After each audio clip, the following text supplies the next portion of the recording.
Bonjour tout le monde, vous êtes sur Saban Live et aujourd'hui on part pour un petit voyage culturel qui sent bon la cannelle, les chaussettes qui sèchent et les traditions qui traversent les frontières.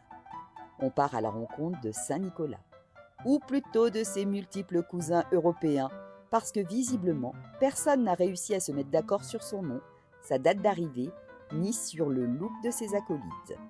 Accrochez-vous, on va passer de Mikuláš à Klesson, de Sinterklaas à Mikołajki. Et je vous préviens, ma prononciation va vivre sa meilleure vie. Allez, on embarque. Aujourd'hui, j'ai envie de vous raconter une fête qui a traversé les siècles, comme une histoire qu'on se transmet au coin d'une table. La Saint-Nicolas. Pour comprendre d'où vient ce personnage, il faut remonter à deux évêques de Lycie. Nicolas de Myre, au IIIe siècle, qu'on appelle aussi Nicolas de Bari, et Nicolas de Sion, actif 3 siècles plus tard dans la même région. Leurs récits se sont tellement mêlés qu'à partir du Xe siècle, ils ne forment plus qu'une seule figure. Et comme souvent avec les traditions très anciennes, il y a aussi des échos plus lointains. Au moment de la christianisation, on a parfois conservé les formes extérieures des anciennes croyances en leur donnant un nouveau sens. Saint Nicolas serait l'un de ces ponts entre mondes. La tradition continue de voyager.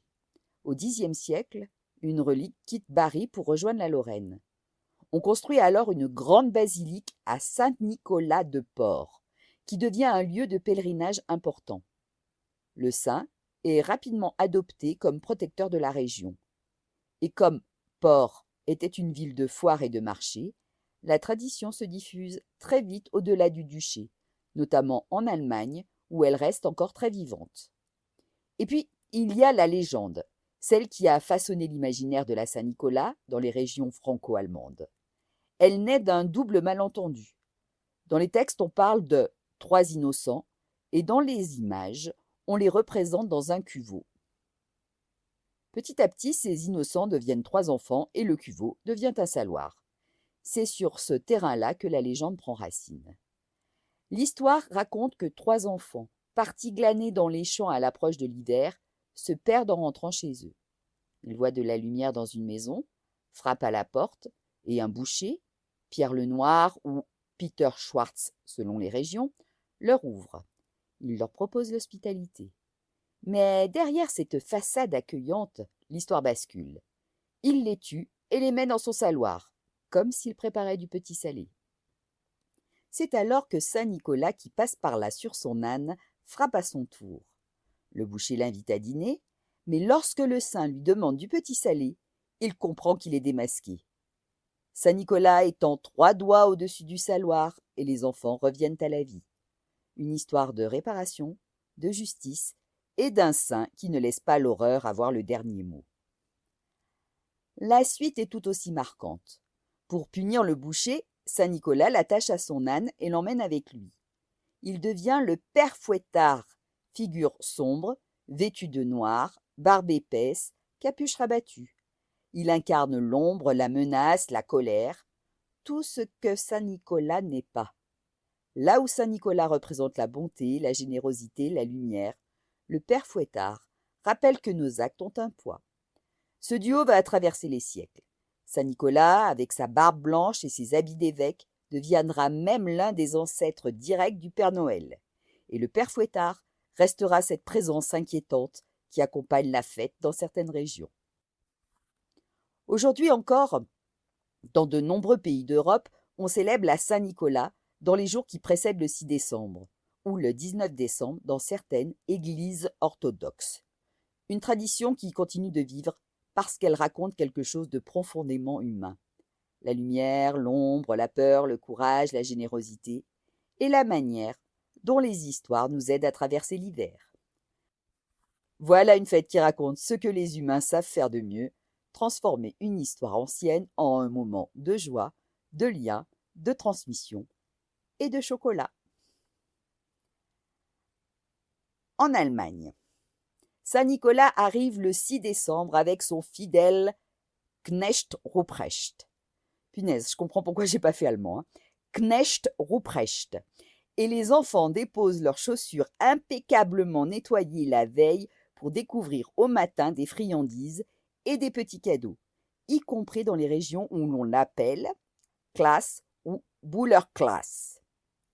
En Autriche, Saint-Nicolas défile le 5 décembre, entouré des Krampus, ces créatures qui ont l'air d'avoir été habillées par quelqu'un qui déteste Noël.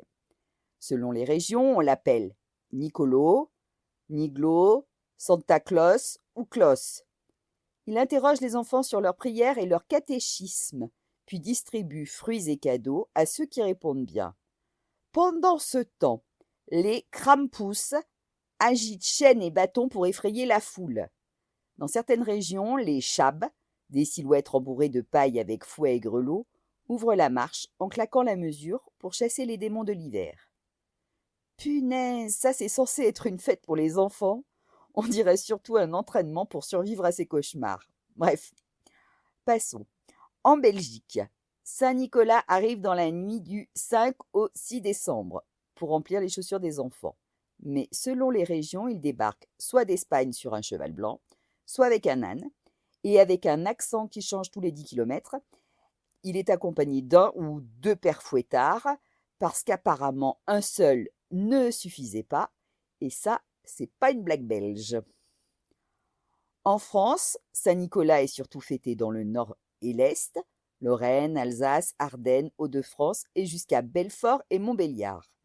Il distribue une orange, du pain d'épices ou une brioche à son effigie, et parfois des versions plus modernes comme des petits pots ou des gâteaux bien gras. Le père fouettard, tout en noir, avec son fagot, l'accompagne pour rappeler aux enfants que la sagesse est fortement recommandée. Les petits préparent de la nourriture pour l'âne, l'animal, pas le père fouettard, et retrouvent au matin soit des friandises, soit un petit message du genre « on fera mieux l'an prochain ».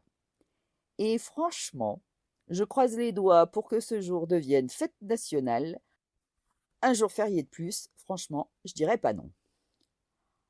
En Hongrie, les enfants déposent leurs bottes sur les rebords de la fenêtre le soir du 5 décembre. Au matin, Mikuláš laisse des bonbons et des petits cadeaux aux gentilles et un bâton aux moins gentils. Il est souvent accompagné de Krampus, son assistant terrifiant, chargé de s'occuper des enfants vraiment pas sages. Et honnêtement, avec un nom comme Krampus, tu sens déjà que ça va pas être une soirée pyjama. En Italie, la Saint-Nicolas est surtout fêtée dans le Frioul, le Trentin au Adige, la province de Belluno et à Bari dans les Pouilles.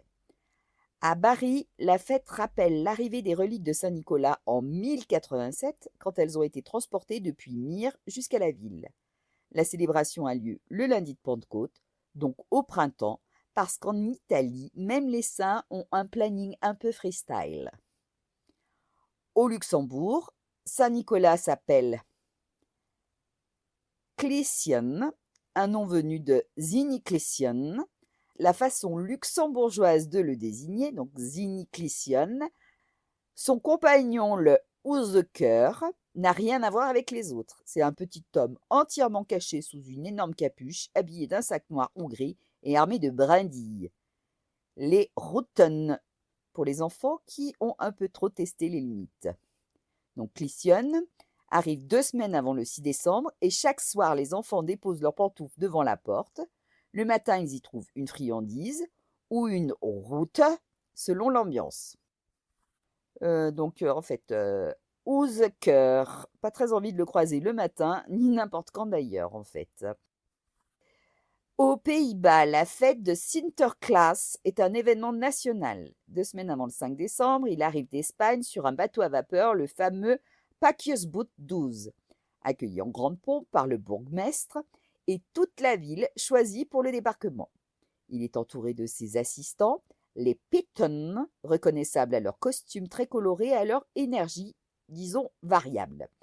Ils l'aident à distribuer cadeaux et friandises, même si leurs initiatives créent parfois plus de chaos que prévu.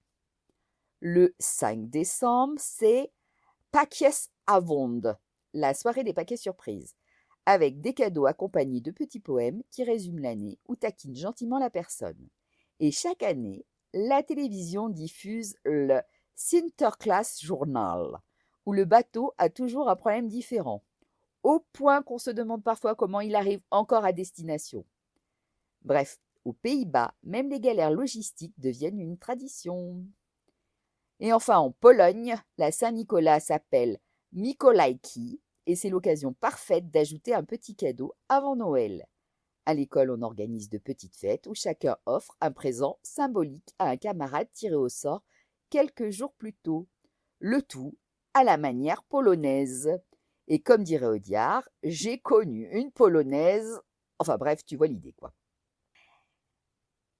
Après avoir fait ce tour d'Europe, je me dis qu'un jour, l'Union européenne va devoir se pencher sérieusement sur la question. Pas sur l'économie, pas sur la diplomatie, non, sur le nom du bienfaiteur et la date à laquelle il débarque. Parce qu'entre Mikuláš, Sinterklaas, Kleshon, Mikołajki et leurs cousins, etc., si on pouvait harmoniser un peu tout ça, mon calendrier et ma prononciation survivraient mieux à l'hiver. Honnêtement, si tout le monde pouvait s'appeler Saint-Nicolas et arriver le même jour, je gagnerais en sérénité et en crédibilité linguistique. Et voilà, si vous avez souri, appris un truc ou compati à mes efforts, pensez à liker, commenter, partager et vous abonner. On se retrouve très vite pour d'autres aventures.